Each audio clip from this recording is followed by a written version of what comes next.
మీలో game changer movie ఎవరెవరు చూసినారో కామెంట్స్లో మెన్షన్ చేయండి.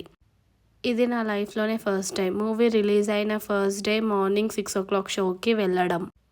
ఈ మూవీ చూడ్డానికే మేమైతే ఓరియన్ అప్టౌన్ మాల్కి వచ్చేసినాం. ఇది రామ్ చరణ్ది 5 years గ్యాప్ తర్వాత సోలో హీరోగా వస్తున్న మూవీ. ఇంకా మూవీ విషయానికి వస్తే ఇందులో అనుకున్నంత హై మూమెంట్స్ లేవు. నాకైతే ఈ మూవీ డైరెక్టర్ శంకర్ గారేనా అని డౌట్ వచ్చింది. హీరో ఇంట్రడక్షన్, ఫైట్, సాంగ్ ఏదో ఫ్యాన్స్ కోసం మాత్రమే పెట్టినట్టుంది. ఇందులో ఏదైనా చెప్పుకోదగ్గ విషయం ఉంది అంటే మన రామ్ చరణ్ గారి అన్నప్ప క్యారెక్టర్ మాత్రమే. ఫైనలీ ఈ సినిమాని శంకర్ గారి డైరెక్షన్, తమన్ గారి music, Karthik Subbaraju writing and Ram Charan acting ఏది కాపాడలేకపోయింది. సినిమా అయిపోయాక నేను చాలా డిసప్పాయింట్మెంట్తో బయటకు వచ్చిన. మీకు ఎలా అనిపించిందో కామెంట్స్లో మెన్షన్ చేయండి.